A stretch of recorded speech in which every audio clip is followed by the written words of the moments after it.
Depois de 5 anos e vários impasses, a renovação do Fundeb volta à pauta do Congresso.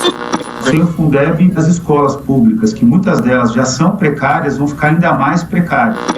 É preciso dizer isso de maneira muito clara. O Exército está se associando a esse genocídio. Não é razoável. Esse é o Entretanto, o podcast que vai te ajudar a navegar entre o economês e o juridiquês. Eu sou a Laura Carvalho, professora de Economia da USP. E eu sou Renan Quinalha, professor de Direito da Unifesp.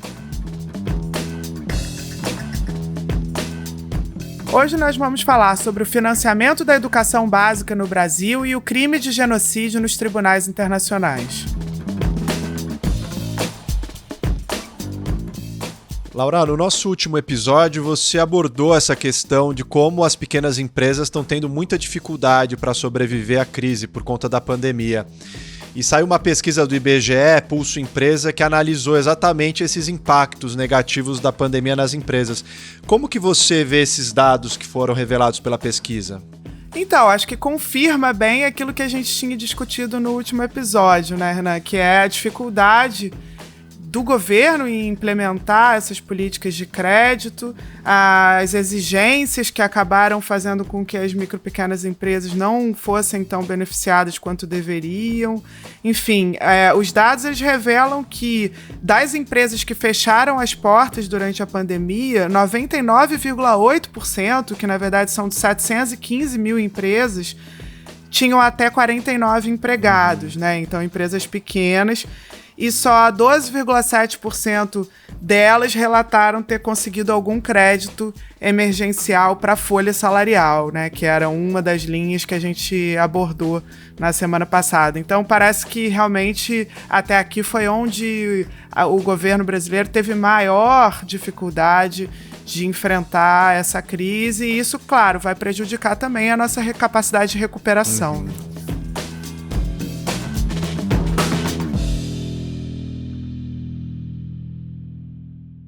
A gente tem visto um debate em torno da votação da PEC, da Emenda à Constituição, do Fundeb, que é o Fundo de Manutenção e Desenvolvimento da Educação Básica, que hoje representa a maior parte dos investimentos na educação brasileira, né? E o que está por trás dessa discussão, dessa nova proposta do Fundeb, Laura? Então, Renan, na verdade esse debate ele já vem de algum tempo, inclusive havia muita preocupação, enquanto o Abraham Weintraub ainda era ministro da Educação, pelo governo não ter feito ainda uma proposta de renovação do Fundeb, porque o Fundeb ele valia só até esse ano, de 2020, e daí no ano que vem não há garantia, né, de que os recursos da União vão continuar sendo aportados para esse fundo, que visa reduzir desigualdades, né, no financiamento da educação entre municípios e estados brasileiros. A ideia básica é que, claro, você tem estados com maiores recursos do que outros estados, isso gera muita desigualdade no financiamento da educação, nos salários pagos aos professores, na qualidade dos indicadores, né? Então, que seria necessário criar um fundo e que esse fundo ele tem tanto recursos oriundos de impostos arrecadados pelos estados, quanto aportes da União, né? Ainda que a educação básica ela seja uma responsabilidade dos municípios, a União ela também financia esse fundo e com isso ajuda a reduzir desigualdades entre os municípios. Na verdade, os recursos da União, que nas regras atuais representam 10% do fundo, eles são destinados justamente aos municípios em que o gasto por aluno é inferior a um patamar mínimo, que é delimitado, né, pela lei que implementa o Fundeb, né? Então a ideia e, na verdade, aquilo que se viu de evidência desde a implementação do Fundeb foi justamente a redução dessas desigualdades, né, com os municípios mais pobres conseguindo arrecadar uma parte maior desses recursos que a União aporta, né? E, na verdade, o que a gente vê de evidência, né, muitos estudos foram feitos a partir da implementação do Fundeb, é que enquanto o Fundeb vigorou, houve, de fato, uma redução significativa das desigualdades e houve melhora nos indicadores educacionais, né? Claro que a gente ainda gostaria de ver muito mais em termos dos indicadores da educação básica no Brasil. A gente ainda está muito longe, né, dos objetivos. Todo ano a gente se depara, né, com as notas no PISA. O Brasil também se mantém entre as últimas colocações do ranking internacional nas 3 áreas avaliadas: leitura, matemática e ciência, além de ser uma das nações com maior diferença de desempenho entre estudantes ricos e pobres. Enfim, outros critérios em que o Brasil decepciona, né, em relação a outros países. Mas uma coisa que é importante da gente observar é que estudos que analisaram o papel do Fundeb encontraram, sim, não só um aumento nos anos de escolaridade, mas também uma melhora em indicadores de resultado educacionais relevantes, sobretudo nesses municípios mais pobres para os quais os recursos do Fundeb fazem mais diferença, né? Então, houve sim um impacto, e aí esse impacto passou a estar sob ameaça, considerando que o Fundeb, a renovação do Fundeb foi permeada aí por todo esse debate, né, por toda essa disputa, com o governo não muito interessado em aportar mais recursos, né? Então, a proposta que está em jogo é uma proposta de um aumento do aporte da União para o Fundeb. Então, você teria, na verdade, dos atuais 16 bilhões que são destinados pela União ao Fundeb, um aumento gradual para 32 bilhões, né, o dobro. Em 2021, na verdade, você só teria 4 bilhões a mais, então 12,5% dos recursos do Fundeb viriam da União, mas isso seria aumentado pouco a pouco. Desses recursos que a União aporta, a parte maior, vamos dizer, iria para os municípios mais pobres, mas você também teria uma parte menor que seria atrelada ao avanço nos indicadores educacionais. Então, o município que fosse bem nesses indicadores, né, que conseguisse demonstrar uma melhora, teriam recursos maiores também. Então, você teria como ter uma estrutura de incentivos, né, para esses indicadores. Além disso, a proposta estabelece que um mínimo de 70% dos recursos seja destinado pelos municípios para pagamento de salários de professores e de outros profissionais da área da educação na ativa, ou seja, não estão aí contabilizados os aposentados. Então, a ideia do Fundeb em particular, a de valorizar os profissionais da área da educação.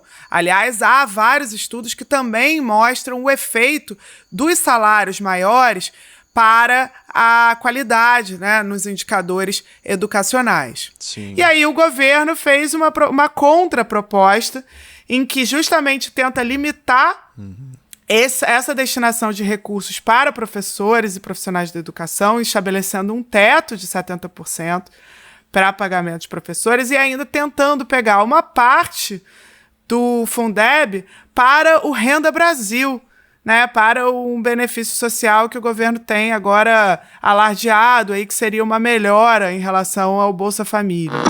O governo federal vai unificar os programas sociais para criar um programa de renda mínima permanente pós-pandemia. É o programa Renda Brasil. E 40 milhões de brasileiros devem ser formalizados. Mas isso é possível, Laura, misturar educação e assistência social assim, usar uma verba que já estava sendo prevista e reservada para uma finalidade e de repente embutir, sem obviamente negar a importância da assistência social, mas seria uma desvirtuação da própria ideia do que é o Fundeb, né? Então, claro que o governo pode tentar argumentar que o Bolsa Família, por exemplo, e poderia ser o caso do Renda Brasil, tem objetivos educacionais também, né? Tanto que no atual sistema, o Bolsa Família ele exige como condição para receber o benefício a frequência escolar das crianças da casa, né? Você tem, inclusive, impactos na educação de longo prazo que são significativos programa Bolsa Família. Isso poderia ser o caso do Renda Brasil, mas não é por isso que o governo está tentando tirar recursos do Fundeb, né, e da valorização dos professores, por exemplo, né, ou de outros recursos da área de educação, para o Renda Brasil. Isso tem a ver com a própria regra do teto de gastos.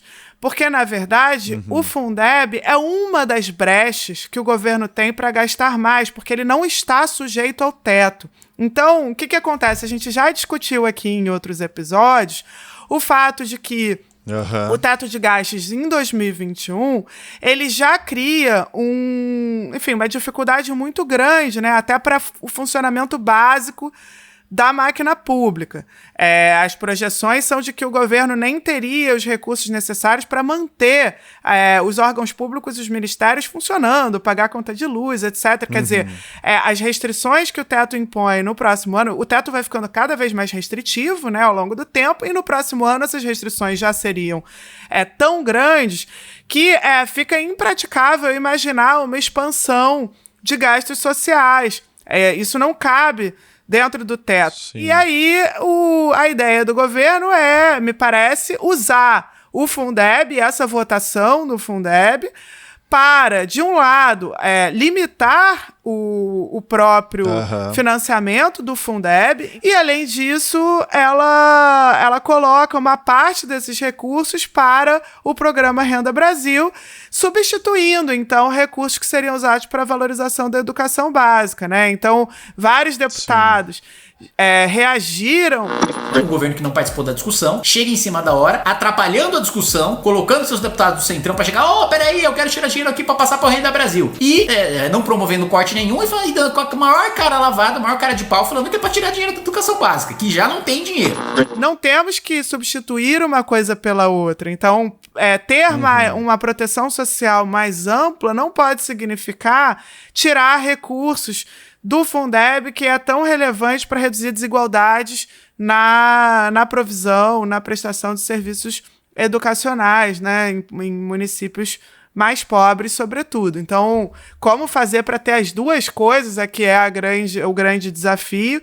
E acho que também tem um elemento que isso mostra para a gente sobre a regra do teto de gastos, que é uma regra que vai ficando tão restritiva, né, ao ponto de inviabilizar a própria política pública, né, a continuidade de políticos, ela acaba provocando essa tendência, né, a ficar tentando utilizar artifícios para sair da regra, para fugir da regra, né? Então, despesas que vão sendo classificadas de uma forma imprecisa para fugir da regra do teto, né? E aí, então, por que exatamente que temos a regra do teto, né? Isso, inclusive, é ruim. Sim, perde sentido. É ruim até para a transparência das práticas orçamentárias, para a gestão do orçamento, né? Fora que o governo, ainda por cima, sugere que o Fundeb, o novo, né, a nova proposta para o Fundeb só vigora a partir de 2022, o que significa que em 2021 as regras antigas ainda seriam aplicadas, ou seja, 10% da União, mas há quem ache que haveria um apagão, porque, na verdade, as regras antigas já não valem mais.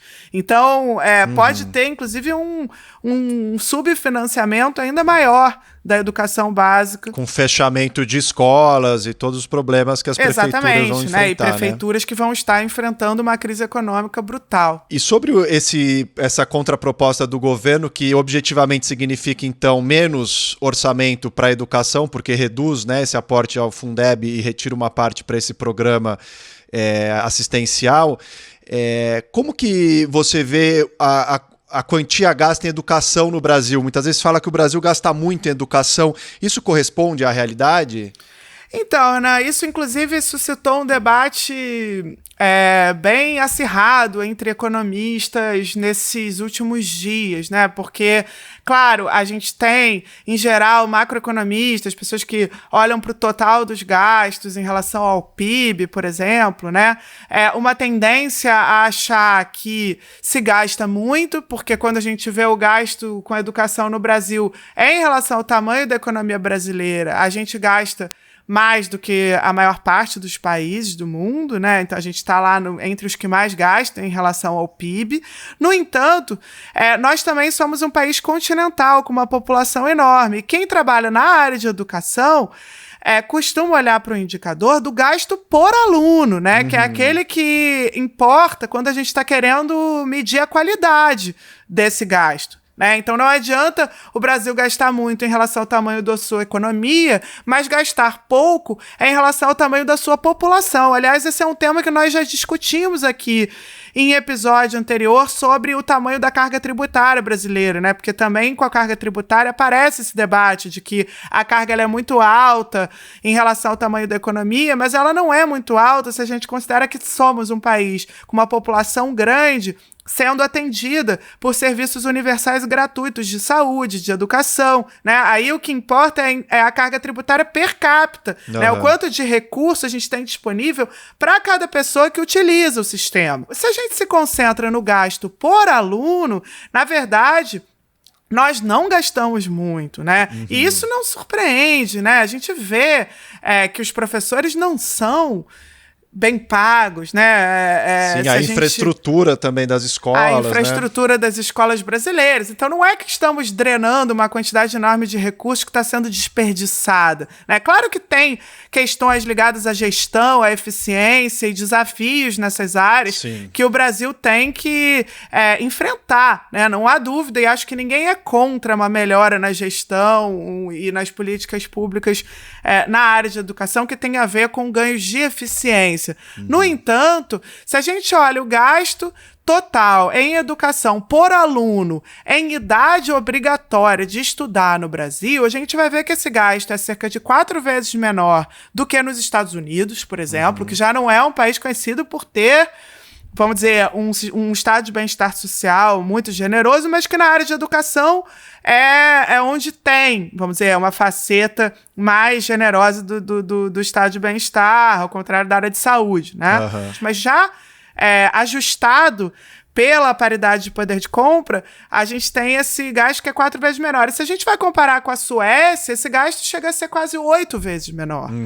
Então, não é verdade que a gente gasta muito. E o Fundeb, ele foi fundamental para garantir o financiamento e a valorização dos profissionais da área de educação nesses últimos anos, né, nos municípios que são mais pobres. A gente tem no Brasil desigualdades regionais muito abissais, né? E a gente não vai conseguir resolver o problema da educação no país se a gente não endereçar essa desigualdade com formas de solidariedade fiscal também, né? E eu acho que o Fundeb ele é um desses exemplos que a gente tem que tomar para outras áreas, inclusive, de solidariedade fiscal, de solidariedade entre entes subnacionais e também com a União, desempenhando esse papel de tratar os desiguais de forma desigual, né? Destinando mais recursos para quem tem menos. E acho que a gente tem um risco adiante, né? Ainda mais no momento desses de crise, com a pandemia, em que essas desigualdades regionais aparecem muito também na área da saúde, em outras áreas, né? Um risco do cada um por si, né? O risco de se estabelecer sempre mecanismos que perpetuem essas desigualdades. Então, realmente é um debate muito importante que suscita reflexões sobre como, né, a gente enxerga de um jeito muito equivocado o orçamento público e mesmo nas nossas leis, né, isso é até tema para a gente discutir mais, a lei de responsabilidade fiscal, né, são leis que tentam definir, né, para cada estado, para cada município, as amarras, para que cada um só gaste aquilo que tem, mas isso implica, na verdade, nessa ideia de que, bom, então a União ela está fazendo um favor quando ela transfere recursos, né, quando não é assim. A gente tem que ter um sistema fiscal que garanta, né, para aqueles que têm menos recursos e que costumam ser aqueles que têm mais desafios, também na gestão, né, também nos indicadores de qualidade, consigam ter maiores recursos para enfrentar esses desafios e não menos, né?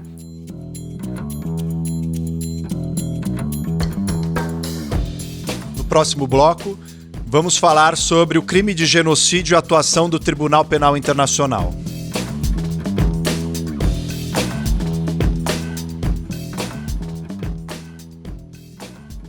Então, Renan, o ministro Gilmar Mendes, do Supremo Tribunal Federal, criticou, na semana passada, o envolvimento das Forças Armadas na gestão da saúde pública no Brasil e falou sobre genocídio dos grupos indígenas nessa pandemia.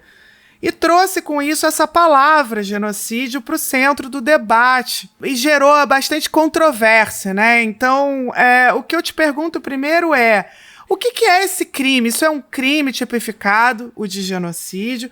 E como funciona o Tribunal Penal Internacional na hora de julgar se houve ou não um genocídio em algum país? Pois é, o governo Bolsonaro ele tem se notabilizado por conseguir trazer à ordem do dia ao debate público uma série de termos e de conceitos que pareciam tanto esquecidos na história já, né?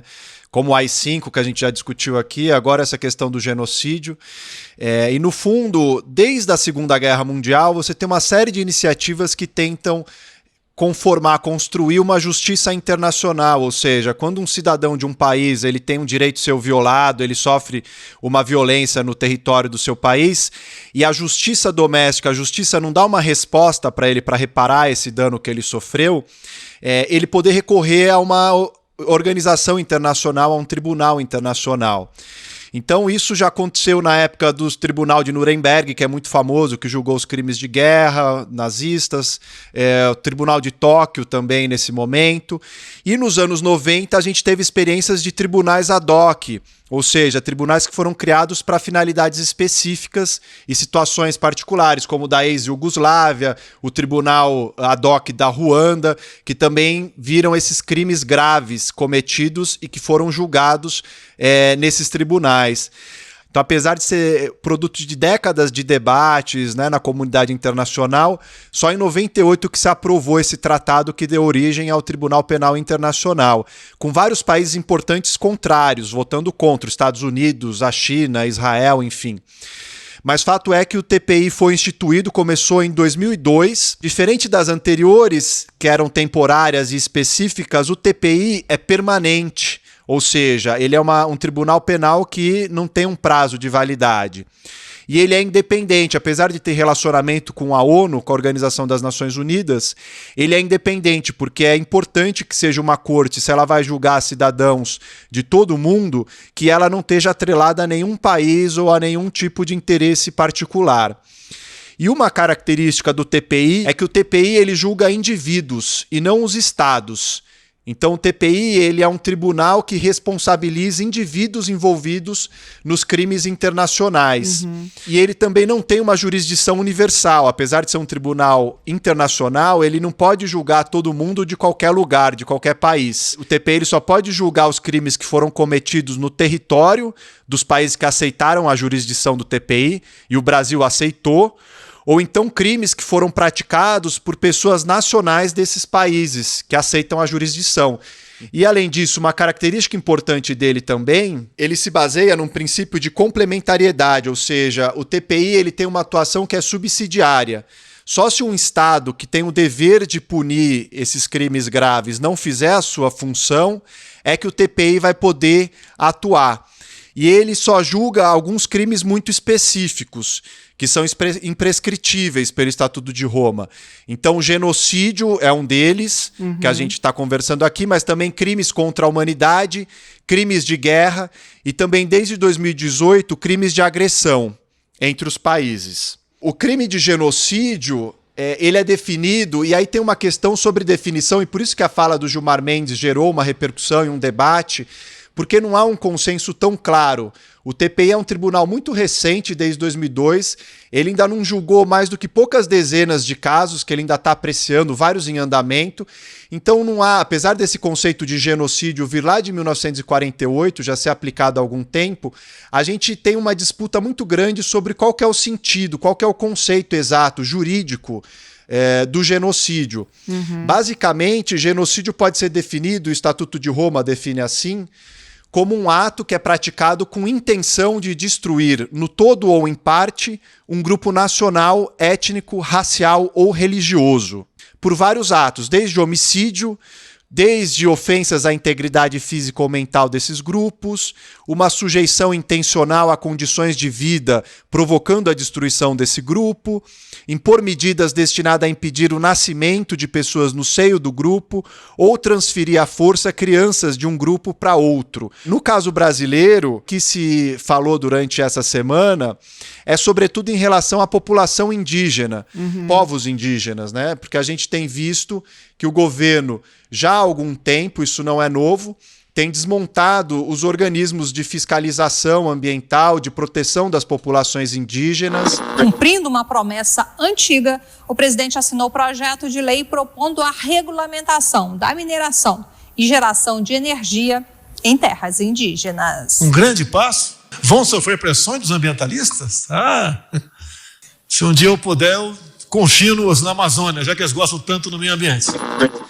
Tanto que a gente já tem alguns casos internacionalmente denunciados contra o Bolsonaro por conta dessas atitudes do governo. Então, Renan, quais são as denúncias que estão pesando nesse momento contra o Bolsonaro internacionalmente? E, nesse caso, né, quais as chances do Tribunal Penal Internacional responsabilizarem o Bolsonaro, e será que tem outras instâncias que podem também condená-lo por conta disso? Sim, a gente já tem uma coleção de denúncias internacionais. A gente já tem desde novembro de 2019 uma denúncia que foi levada ao TPI por uma representação que foi apresentada pela Comissão Arnes e pelo Coletivo de Advocacia em Direitos Humanos.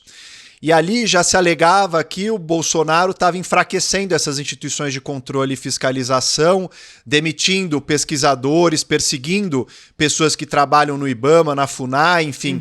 Essa denúncia foi feita em 2019 e está sob análise. Ou seja, tem um caminho também aí que é longo para isso avançar. Mas essa denúncia de novembro de 2019... é o que nós temos de mais substancial, que já está pendente de apreciação pela Procuradoria do TPI. Mas nesse ano também, de abril em diante, maio, junho, a gente teve uma série de representações, né, que foram apresentadas para a Procuradoria do TPI. O PDT denunciou o Bolsonaro por crime contra a humanidade, também é objeto da competência do TPI, é quando você tem uma violação que é massiva e sistemática dos direitos fundamentais de um grupo da população. Então o PDT aí, ele queria atribuir um crime contra a humanidade ao Bolsonaro por conta da gestão desastrosa da pandemia, né, pela falta de resposta, a maneira como o governo venha boicotando as medidas de isolamento. A ABJD, Associação Brasileira de Juristas pela Democracia, ela apresentou também por conta da pandemia, e a gente tem outras em relação à questão indígena também que já foram apresentadas. Só que em relação à questão indígena, a gente tem no STF a apreciação de uma outra ação que foi movida pela Articulação dos Povos Indígenas do Brasil, e 6 partidos de oposição ao governo também coassinaram, pedindo que o Supremo obrigue o governo a adotar medidas para conter o contágio e as mortes por Covid-19 entre populações indígenas. Entre as medidas está a criação de barreiras sanitárias em aldeias, que somam mais de 12 mil casos e 445 mortes. A decisão atendeu a pedido de partidos políticos. Então está andando esse caso, houve já uma decisão do ministro Barroso, que é o relator, e ele diz que por conta dessa vulnerabilidade imunológica e sociocultural das populações indígenas, é preciso que haja uma sala de situação para cuidar desse tema. E já está funcionando essa sala de situação, apesar dos povos indígenas terem dito na semana passada que a primeira reunião foi muito ruim porque eles foram agredidos por membros do governo, verbalmente, etc. Mas fato é que um caso como esse o TPI não poderia analisar ainda. Porque, como eu disse, é preciso que você esgote a instância interna e só complementarmente esse tribunal internacional vai poder agir. Além disso, também há denúncias que foram feitas contra o governo Bolsonaro na Comissão Interamericana de Direitos Humanos, que faz parte do Sistema de Proteção aos Direitos Humanos da OEA, da Organização dos Estados Americanos. A Comissão Interamericana e a Corte Interamericana de Direitos Humanos vão analisar a responsabilidade do Estado e vão fixar obrigações por Estado brasileiro. Então, talvez aí a gente tenha algo também que caminhe nesse sentido de obrigar o Estado a determinadas condutas, como a proteção do direito à vida, do direito à saúde, que são temas que estão bastante implicados nessas questões da pandemia. Agora, Renan, supondo que essas denúncias avancem aí nessas várias instâncias, né? O que a gente pode esperar em relação à capacidade desses organismos internacionais, ou até do STF, de imporem uma mudança na política do governo Bolsonaro? Que tipo de pena isso poderia acarretar? Enfim, seria legal entender se realmente tem como a gente esperar uma punição, né, e uma mudança de rumo na política vindo a partir dessas condenações. Digamos que essas organizações internacionais, elas podem nos dar um pouco de esperança nessa ideia, nessa utopia de uma justiça internacional, mas também não dá para crer com tanta empolgação assim, porque é uma série de obstáculos e de limites à atuação dessas instâncias internacionais. Primeiro, porque elas dependem justamente de uma atuação antes das instituições domésticas. Elas só vão atuar complementarmente, ou seja, primeiro é preciso esgotar essas instâncias dentro do país ou mostrar que a nossa justiça aqui interna ela não está levando adiante de maneira séria e consequente as investigações. Isso é muito difícil de fazer prova. Por isso que esses casos internacionais, além de serem muito complexos do ponto de vista do acesso a essas instituições, também são muito morosos, porque você precisa esperar algum tempo para o trâmite desses casos aqui dentro, para que possa ir para esses tribunais internacionais, tem uma análise, um exame prévio, que depois vira uma investigação, que depois pode virar uma ação, tem mais o tempo de julgamento, e no caso do TPI ainda tem um órgão de apelação, ou seja, pode haver recurso também em relação a isso. Então você tem aí uma morosidade, uma demora muito grande, o que vai de encontro justamente à urgência da situação que a gente tem visto. O que a gente precisa é de medidas mais imediatas e mais rápidas de implementação para que a gente consiga preservar a vida dessas populações indígenas que correm um risco muito sério de aniquilamento ou de etnocídio, que é não só um extermínio físico, mas um extermínio cultural dessas comunidades, dessa diversidade. Além disso, esses tribunais internacionais são muito criticados porque eles são vistos como justiça dos vencedores. Esse é um argumento que se utiliza muito para deslegitimar esses tribunais, porque, em geral, nessa escrita da história, são as nações que vencem ou que têm mais poder na geopolítica internacional que acabam impondo condenações e perseguição penal a pessoas dos países mais pobres e periféricos. Então a gente pode apontar essa seletividade pelo que a gente tem já de trajetória do TPI, um tribunal que tem pouco tempo de funcionamento, desde 2002, não tem ainda nem 20 anos, mas todos os casos que foram processados e julgados são de políticos africanos. Ou seja, é bastante complicado. E é evidente que há muitas violações de direitos humanos praticadas com conivência e por ação ou omissão desses governantes no continente africano. Agora, não é possível, né, que a gente tenha julgamento só de um continente. Então, não dá para esperar uma resolução imediata e tão efetiva. Agora, sem dúvida nenhuma, elas servem para aumentar a pressão sobre as lideranças locais domésticas. A gente vê quando o Gilmar Mendes fala sobre isso, como o governo reage, né, com receio justificado em relação a um avanço de uma investigação do Tribunal Penal Internacional que pode responsabilizar não só o Bolsonaro, mas vários outros comandantes ali do primeiro escalão do governo, seja das Forças Armadas ou não, mas que estejam implicados nesse processo de violação de direitos humanos das populações indígenas, né, nomeadamente o vice-presidente, o general Mourão, que está, de alguma maneira, responsável por cuidar desses assuntos da Amazônia, onde se concentram boa parte dessas populações. Então é fato que a pressão política talvez valha muito mais nesse momento desses tribunais internacionais do que uma pressão jurídica em sentido estrito. E a gente tem, além disso, sobre o governo outros tipos de pressão interna, como no STF, no TSE de cassação da chapa, a discussão do impeachment no Congresso, que arrefeceu, mas que pode voltar em algum momento. Ou seja, de alguma maneira, essas organizações internacionais são frentes de disputas políticas e de desgaste do governo que podem ajudar a enfraquecer e a reverter essas políticas de violação de direitos humanos.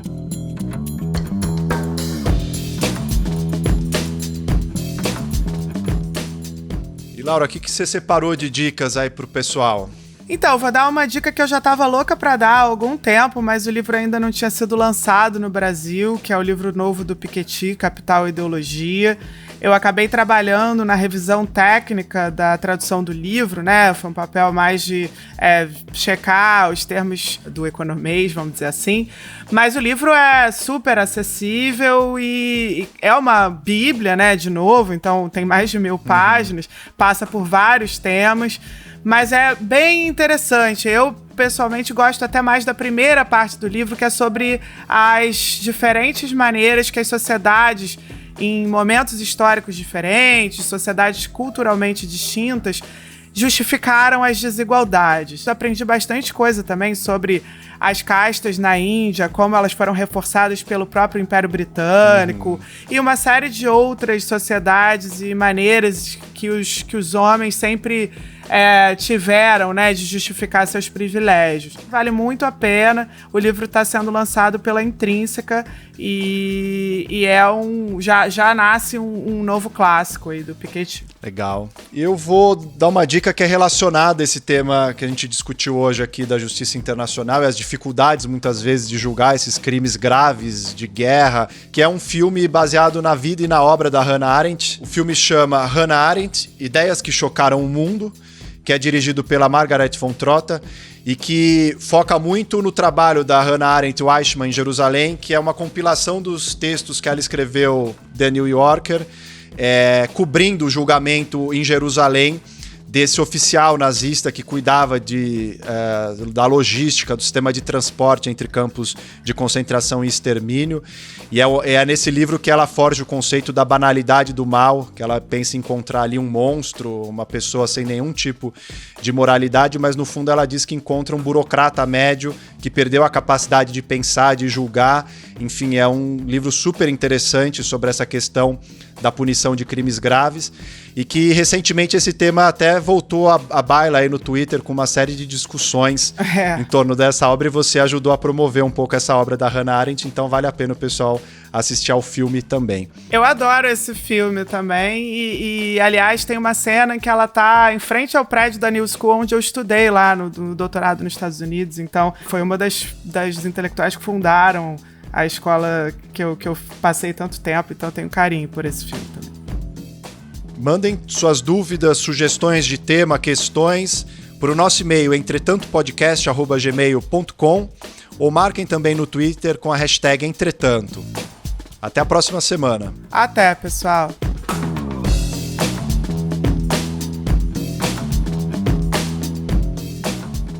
O Entretanto é uma produção da Mira Filmes, com direção do Bruno Orovics, edição da Júlia Leite, do Bruno Orovics, e produção do Gustavo Rosa de Moura e da Marina Persson. Para falar com a gente, mande um e-mail para entretantopodcast@gmail.com ou use a hashtag Entretanto nas redes sociais.